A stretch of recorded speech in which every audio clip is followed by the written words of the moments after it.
Ok, entonces, como habíamos dicho, una matriz de transición es el arreglo ordenado en filas y columnas de todas las probabilidades de transición de los estados estudiados.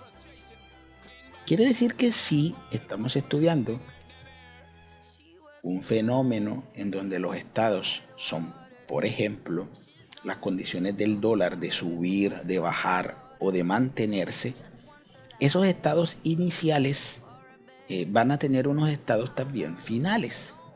Y en ese orden de ideas, todas esas posibles transiciones, todos esos posibles cambios de estar arriba, es decir, de haber elevado su precio y terminar luego de una jornada en una bajada de precio o en un precio estándar, es decir, continuar con el mismo precio, es lo que yo puedo organizar a través de una matriz, a través de un arreglo ordenado. Pero para que puedan contextualizar un poquito más y mejorar su visión o mejorar esa idea que les he ido dando desde lo verbal, pues acá tenemos un ejercicio. Vamos a suponer que de alguna forma quiero conectarme por la línea telefónica para un servicio. Voy a llamar a un call center, voy a solicitar en una EPS una cita médica, voy a llamar a un restaurante para hacer un pedido, etcétera, etcétera. Posible que me contesten, como es posible que no me contesten. Es decir, es posible que la línea esté desocupada o es posible que esté ocupada. Y en ese orden de ideas, si está desocupada o si en mi última ocasión o en mi última conexión estaba ocupada y vuelvo a intentar, puedo encontrarme con los mismos dos escenarios. Es decir, puede estar nuevamente ocupada o puede estar nuevamente desocupada. Todas las posibilidades, lo que nosotros llamamos combinaciones de opciones, las podemos organizar en una tabla o en una matriz. Por ejemplo, yo acabo de llamar y el teléfono estaba desocupado, me pude conectar. De hecho, puedo decir que cada vez que me conecto tengo una posibilidad de seguir teniendo acceso debido a que la línea estaba desocupada en un 90%. ¿Cómo así?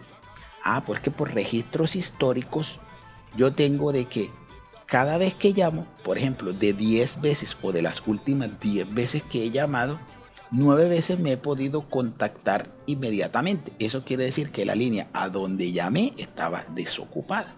Entonces, con ese registro histórico yo puedo levantar, usando la regla matemática de la probabilidad, puedo levantar un valor numérico. Y si yo 9 de 10 que llamé estaba desocupado, quiere decir que un 10% estaba ocupado.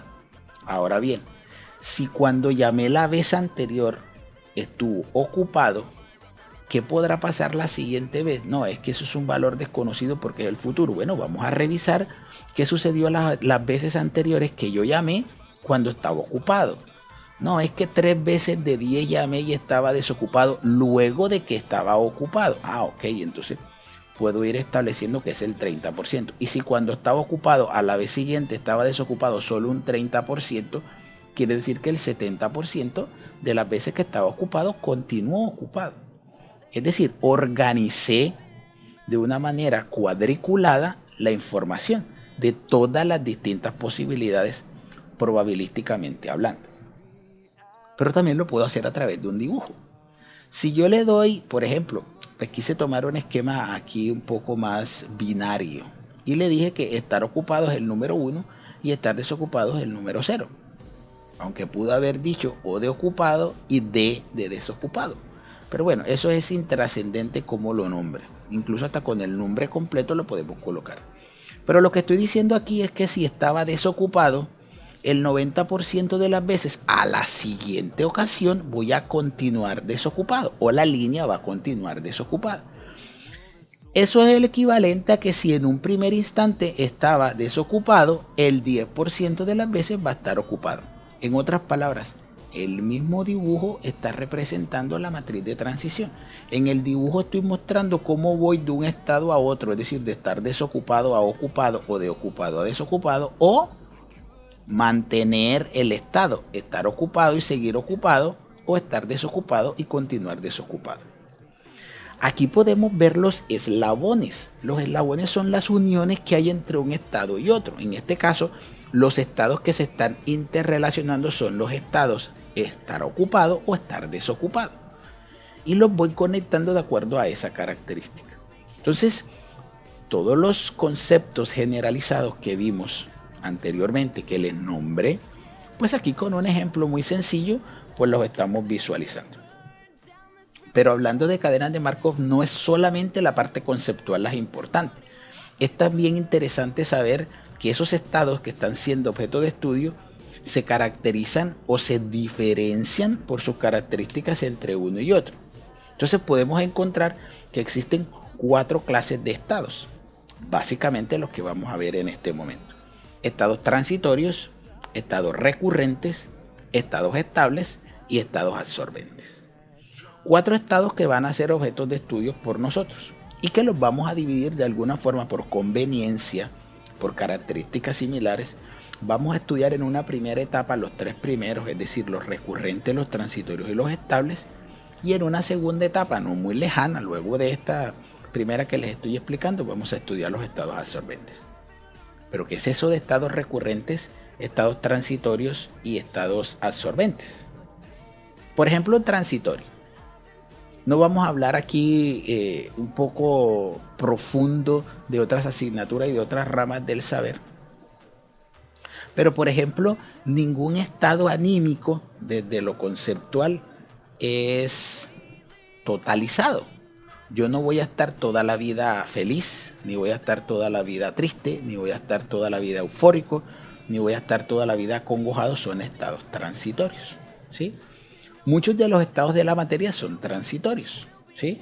El agua cambia de un estado a otro por la temperatura, porque ganó, perdió calor. Esos son estados transitorios. Entonces, es una forma de lo que vamos a estudiar y de lo que vamos a llevar un poco más adelante, el hecho de entender que nuestros objetos de estudios no son constantes todo el tiempo, no son eternos todo el tiempo en una manera de comportarse. Eso es ser transitorio. Estamos en un estado del clima caluroso, después podemos estar en un estado húmedo, después podemos en un estar seco, bueno, no sé. El dólar puede subir, bajar, los niveles de accidentalidad pueden subir, bajar, etc. Esos son transitorios. Pero también existen estados recurrentes. Un estado recurrente es como, por ejemplo, nosotros, y pongo un ejemplo muy cotidiano, cuando nosotros crecemos y estamos en nuestra adolescencia y nuestra adultez, en el sentido de tener relaciones interpersonales, incluso relaciones sentimentales, si estamos muy jóvenes normalmente pensamos de que no nos vamos a casar con la primera pareja que tengamos. Entonces, de alguna forma uno dice, esto es transitorio, aunque nos guste, aunque respetemos, aunque todo esté, digamos, chévere, uno dice, esto es pasajero, esto es momentáneo, esto es transitorio. Pero ha ocurrido, hay historias en donde la gente por alguna razón termina esas relaciones, tiene otro tipo de relaciones, pasa algún tiempo, pero luego de ese tiempo, no sé, se dieron cuenta que tenían muchas cosas en común y retornan como una segunda parte o como una tercera parte. Bueno, historias hay muchas. Eso es ser recurrente. Recurrente es aquel estado que puede mutar, que puede cambiar, que puede ir, que puede transitar hacia otros, pero en alguno de esos estados vuelve. Les pongo otro ejemplo. Estamos contentos, alegres, no sé, por alguna mala noticia nos pusimos tristes, pero como todo cambia y todo calma, es posible que más adelante, más tarde, vuelva a estar alegre. Eso es un estado recurrente. Eso me obliga a pensar y a expresar un par de frases para que ustedes contextualicen y tengan en clara. Todos los estados son transitorios. Es decir, que yo si estoy analizando un estado debo entender que por su comportamiento estocástico él va a cambiar. Pero no todos los estados recurrentes son no todos los estados, transitorios llegan a ser recurrentes. Yo puedo cambiar, puedo mutar, pero nada me obliga a que tenga que retornar a mi estado inicial o a un estado anterior. Entonces, lo que es cierto hasta ahora de esos dos que le he hablado es que todos los estados son transitorios, pero no todos los estados transitorios son recurrentes. Ahora vamos a verlo desde el otro punto de vista. Si estoy hablando de un estado recurrente, estaba alegre, efusivo, eufórico, melancólico y me puse otra vez alegre. Un estado recurrente sí es transitorio. sí está obligado a ser transitorio. Entonces yo puedo entender que todos los estados recurrentes son transitorios, pero no todos los estados transitorios son recurrentes, por su condición de obligatoriedad, ¿ok? Entonces, es esa primera diferenciación que hay que hacer. Tercero, los estados estables. Muchos estados, muchas circunstancias, muchos procesos estocásticos que se dan son muy cambiantes en el tiempo, sus variaciones son muy notorias en los primeros estados, pero va llegando un momento en que ellos, sus cambios van a dejar de ser tan violentos, tan cambiantes, tan notorios y se van a estabilizar. Por ejemplo, el dólar, cuando empieza a tener fluctuaciones y problemas debido a cambios, por ejemplo, como el petróleo, como por ejemplo las guerras económicas entre un país poderoso y otro, eso hace que en sus primeros días de exposición a esa situación problemática hayan unas altas fluctuaciones. Pero llega un momento en que esas relaciones se van a tener que tranquilizar. Todo no puede ser eterno, no todo puede ser variable todo el tiempo, debe estabilizarse en algún momento. Una cuerda de guitarra o una cuerda con cualquiera que se tiemple, que se amarre, que se empotre entre dos puntos y tenga algún tipo de tensión, si nosotros la sacamos de su posición de equilibrio, ella empieza a vibrar o a oscilar entre dos puntos, sube y baja, está oscilando. Pero por propiedades de la energía que nosotros conocemos, disipación, ganancia o pérdida de calor, pues la energía se va perdiendo y ese desplazamiento, esa amplitud que se hace a través de una línea o un patrón de referencia arriba y abajo, va a llegar un momento en que ella se va a estabilizar y se va a detener nuevamente. Si por alguna razón eso es entendible desde la parte de los negocios también, una idea de emprendimiento, de innovación como se está teniendo por muchas personas en estos momentos, va a tener muchas fluctuaciones inicialmente, pues porque el mercado es cambiante, porque es un nuevo negocio, porque todavía no se ha sentado en el mercado, entonces va a tener muchas fluctuaciones, va a ganar mucho o va a perder mucho, pero va a llegar un momento en que las unidades vendidas, los costos, todo se va a estabilizar, ya hay una tendencia de comportamiento clara, entonces todo se va a estabilizar. Cuando nosotros salimos a trotar, quizás nuestro proceso de sístole y diástole, que la podríamos validar en un monitor, en un osciloscopio o en un monitor de tensión o de ritmo cardíaco, podríamos ver lo que se comporta como una función senoidal o cosenoidal que fluctúa, sube y baja, y que muy seguramente si estamos alterados pues por nuestro esfuerzo físico atlético, pues va a fluctuar muy rápido, pero va a llegar un momento en que se va a estabilizar. Esos son los estados estables.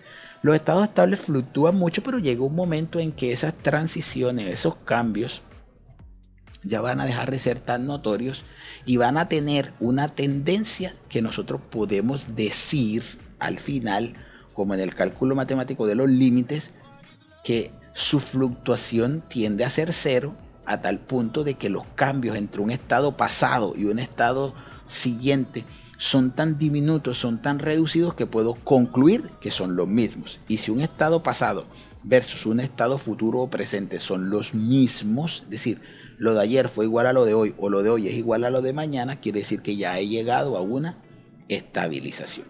Y ese es el tercer estado, que es el estado estable. Esos tres primeros van a conformar un pequeño bloquecito en donde vamos a estudiarlos de manera puntual, independiente de los estados absorbentes. Los estados absorbentes que corresponden a una condición en donde yo puedo fluctuar, puedo transitar, pero cuando llego a ese estado que considero como estado absorbente ya no cambio de posición. Por ejemplo, los estudiantes universitarios hacen un tránsito a través de toda su malla académica semestre a semestre. Primer semestre, segundo semestre. Eso es transitorio. La educación es transitorio. Todos ustedes se van a graduar. Se demoren más o se demoren menos, todos se van a graduar. Eso es transitorio. Pero el día que reciben su grado, ese día caen en un estado absorbente. Ya son ingenieros, ya son administradores, ya son economistas. Nadie les va a quitar ese título. Ni muertos le quitan ese título porque pues hablando jocosamente hasta en la lápida le pueden colocar ya es aquí el ingeniero, ya es aquí el administrador o el economista. Eso nadie se lo va a quitar. Por ejemplo, la persona que trabaja 10, 20, 30 años y se jubila, adquiere ese título como tal, jubilado. Y puede ir a otro empleo, pero no va a dejar de ser jubilado porque él ya cumplió esa condición. Nadie le va a quitar eso que acabó de ganar. La muerte, desgraciadamente, es un estado transitorio. Muchas veces las personas toman decisiones inadecuadas, toman licor, hacen algún tipo o toman una decisión que no es la mejor y quizás terminan muertos. Ya esa es una decisión que no tiene reversa. Si fuera una cuestión únicamente de licor, uno puede decir sí, perdió el sentido, no está en sí, pero una vez el organismo es capaz de liberarse de todas esas toxinas y vuelve su lucidez, pues sería un estado recurrente, transitorio recurrente, pero lo pudo lograr nuevamente, puede alcanzar nuevamente su lucidez a pesar de que haya perdido el conocimiento y todo lo demás. Pero cuando es la muerte es un estado absorbente. Entonces, es para que nos demos cuenta que si yo estoy vendiendo maticas, plantas, y la corto, por ejemplo, ya pasó a un estado absorbente. Ya cortado no es lo mismo que plantado. Ya el cortado está cortado, ¿sí? Esos son estados absorbentes. Y por esa condición tan particular de no cambiar, es que yo la intento separar para que de alguna forma podamos, al desarrollar los ejercicios, distinguir también esa parte. Entonces, aquí tenemos un diagramita en donde podemos identificar o visualizar, como les había mostrado antes, que si tengo dos tipos de estados de ánimo, uno alegre y uno eufórico, puedo quedarme en él o puedo transitar al otro. Y en ese tránsito pues puedo calcular, dependiendo de las repeticiones, puedo calcular las probabilidades. Así que es muy fácil de identificar, tanto en lo académico como en lo práctico, en lo real, este cálculo de las probabilidades. Entonces, hablando de las características, por encima de lo que ya vimos, que son los conceptos y las clases de estados, las cadenas de Markov en lo particular tienen unas características que las identifican. ¿Y por qué necesito que ustedes entiendan cuáles son las características? Porque cuando ya seamos profesionales, formales, encargados de un proceso, necesito identificar qué proceso es determinístico y qué proceso es probabilístico. Y si el proceso es probabilístico, ¿será que le puedo asignar o lo puedo asociar a las herramientas de Markov para tomar las decisiones? Entonces, lo primero es lo que ya sabemos. Los procesos probabilísticos son estocásticos, ¿sí? O los procesos estocásticos son probabilísticos, que son aquellos cambiantes en el tiempo. Entonces esa parte ya la conozco. Pero también puedo decirles que las cadenas de Markov son finitas, sin memoria, independientes y colectivamente exhaustivas. ¿Cómo así? Pues empecemos por el primer concepto, que es el ser estocástico. Ya sabemos que todo aquello que sea objeto de estudio, pero que sea cambiante en el tiempo, como el clima, como el dólar, como la posibilidad de irse en un medio de transporte u otro, como de tener un estado de ánimo o un genio en particular, todo eso es estocástico. Pero también, además de ser estocástico, que es nuestro proceso base, ¿por qué también nos dicen que son finitos? Pues los procesos estocásticos son finitos, las cadenas estudiadas de Markov son finitas, porque cuando yo empiezo a hablar del clima, las distintas posibilidades, los distintos eventos, los distintos estados, aunque sean muchos, son contables. Soleado, nublado, nevado y con nieve. Allí hay 4 estados, es una cadena de 4 eslabones y eso lo puedo contar. Alegre, triste, eufórico, melancólico, malgeniado. Bueno, listo, este tiene 5 estados. O sea que sí puedo contar. El dólar suba, baja o se mantiene. Tiene 3 estados. El partido de la eliminatoria de Colombia, no sé con quién, creo que es con Venezuela el primer partido. Ganar, perder o empatar. No hay otras opciones, no hay otro estado que se pueda presentar como resultado del partido. O sea que yo puedo contar, son finitos. Así como son finitos los eslabones de una cadena, de mi cadena o de la cadena que le colocamos a la mascotica, o la cadena de la moto, o la cadena de un diferencial. Todas esas cadenas podemos contar los eslabones. O la cadena del WhatsApp, o de Twitter, o de cualquier red social, yo puedo contar quienes las han replicado y pues por eso uno dice tengo tantos seguidores o lo han compartido tantas veces. Es finito. También puedo decir que las cadenas de Markov y sus estados cambiantes, que son finitos, no tienen memoria. Y uno se quedaría así pensando, ¿cómo así que eso es algo cognitivo? ¿Eso es algo que tiene que ver con el pensamiento para decir que no tiene memoria? Pues es una alegoría que podemos encontrar rápidamente. Por ejemplo, mañana es un día que yo necesito salir y como necesito salir, debo garantizar de que, no sé, no me moje, por ejemplo. Y si no me voy a mojar, necesito saber si llueve o no llueve. Pero cuando yo miro hacia arriba y miro el cielo, puede estar negro o puede estar despejado. Cuando digo negro o despejado es porque eso es una intuición, pero no es una seguridad si va a llover o no va a llover. Entonces yo necesito saber si llevo el paraguas o no porque no me quiero mojar. ¿En qué pienso yo si quiero resolver ese enigma? Entonces yo miro hacia el pasado y yo puedo decir, es que hace 50 años llovió, entonces me voy a llevar el paraguas. Como que no es muy sensato irme muy atrás en el tiempo. Entonces digo, es que el año pasado llovió, entonces mañana no va a llover, o sí va a llover. En el mejor de los casos, si yo quiero revisar algo del pasado, si acaso, en el mejor de los casos, miro qué sucedió ayer. Eso es no tener memoria. Es decir, la historia lejana, eso de lo que me tengo que acordar, eso que implica memorizar, eso no me interesa. Las cadenas de Markov son como los eslabones que ustedes están viendo. Un eslabón futuro, un eslabón presente. Si quisiéramos mirar este primer eslabón que está aquí, fuera el futuro, el presente, o si yo fuera a colocar un nuevo eslabón, el eslabón siguiente solo se conecta con el eslabón anterior. Los otros eslabones de más atrás no importan. Eso es no tener memoria. Y con base a esa relación en donde yo puedo calcular un estado siguiente a partir únicamente del toque inmediatamente anterior, es que aparece la fórmula muy reconocida en el estudio markoviano, la fórmula que Andrei Markov estableció para hacer sus cálculos probabilísticos. La probabilidad de un mañana, la probabilidad de un pronóstico, la probabilidad de una situación eventual futura que desconozco, ¿será que llueve o será que no llueve? ¿Será que voy a estar alegre o voy a estar triste? Ese futuro, que no sé cuál va a ser, pero que sí puedo calcular su probabilidad. ¿Cómo calculo esa probabilidad? La probabilidad de mi estado posterior es igual a la probabilidad del estado anterior multiplicado por la matriz de transición. Recuerden que la matriz de transición es el contexto. Son todas las posibilidades que a través de ese registro histórico se tienen.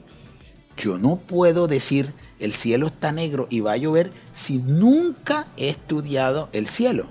Yo sé que si el cielo está negro y llueve es porque en otras ocasiones, en otros contextos, yo he validado, he verificado que cuando esas asociaciones se dan, eso sucede. Es lo mismo que pasa en las matrices de transición. Cuando yo digo inicio como eufórico y termino como alegre con una probabilidad de tanto, fue muy seguramente porque he hecho registros trazabilísticos en el tiempo, es decir, he mirado hacia atrás. Cuando el parte meteorológico de la Oficina Oceanográfica o de Ciencias Oceanográficas y del Clima, como existe acá, me dice que mañana hay una probabilidad del 90, del 80% de que llueva o no, no es porque sean adivinos. Es porque sus estudios y sus registros históricos dicen que cuando las nubosidades, que cuando la presión atmosférica, que cuando la temperatura está en tales características, entonces llueve o no llueve. Para eso nos sirve esta fórmula. Entonces repito, la probabilidad de un estado siguiente la voy a encontrar a partir de la probabilidad del estado inmediatamente anterior multiplicado por la matriz de transición. Eso en otras palabras es decir no tener memoria. Eso en otras palabras es decir que el futuro solo se deja influenciar del estado inmediatamente anterior. Obviamente la matriz de transición asume todo un contexto histórico, pero como probabilidad únicamente la del estado inmediatamente anterior. Eso es no tener memoria. Pero existe otra característica, es que las probabilidades de cada estado son independientes. La probabilidad de yo estar alegre y ponerme triste es independiente de estar alegre y ponerme melancólico. Es decir, una cosa no afecta a la otra. Si yo lanzo una moneda y me cae cara, es el 50% de las posibilidades porque no había más. O cae cara o cae sello. Y si la recojo y la vuelvo a lanzar, no puedo pensar que como ya cayó cara, es posible que haya una mayor tendencia para que caiga cara. Puede caer en el 50% de las veces cara o en el 50% de las veces sello. Lo mismo con sacar una carta, lo mismo con... O sea, las probabilidades son independientes cuando una no afecta a la otra. Si yo tiré una moneda 10 veces y 10 veces cayó cara por azares, por avatares del destino, no quiere decir que si la levanto en la tirada 11 vayan a cambiar las probabilidades. La probabilidad va a seguir siendo siempre la misma, el 50%, así haya caído cara o haya caído sello en el momento antes. ¿Ok? Eso es ser independiente. Pero también existe una última característica que es fundamental para nosotros y es ser colectivamente exhaustivos. Colectivamente exhaustivos son dos palabras que dicen mucho. Colectivo entre ellos. ¿Y entre ellos quién? La cadena es finita. En este caso tenemos 5 eslabones o una cadena de 5 estados. Lluvioso, nublado, medio lluvioso, medio nublado. No sé cómo le quieran decir, pero hay 5 estados. Pero exhaustivos, que es la segunda palabra, implica que entre esos 5 estados deben agotar el total de las posibilidades, porque si solo hay 5 estados, entre esos 5 estados restringen el total de la población. Un ejemplo sencillo, si van a repartir una herencia entre 3 o 4 personas, si la van a repartir entre 3 y al primero le dan el 50%, al otro le dan el 40%, ¿cuánto le corresponde al último? Sin que le hayan dicho, por entender que tenemos que agotar el 100%, pues al tercer individuo le toca el 10%. Si yo pongo un ejemplo, el primer eslabón tiene un 10% de probabilidades, el segundo un 20%, el tercero un 30%, el cuarto un 15%. Si no hay más eslabones, sino un quinto eslabón, ¿cuánto del 100% le corresponde al último? Pues si los 5 eslabones, porque no hay más, solo 5, la cadena es finita, puedo contar el número de eslabones y en este caso 5, pues sumo 10 más 20 más 30 más 15 y me doy cuenta que eso da 75. Y como da el 75% y yo necesito completar el 100%, pues básicamente este último quinto eslabón va a tener un valor del 25%.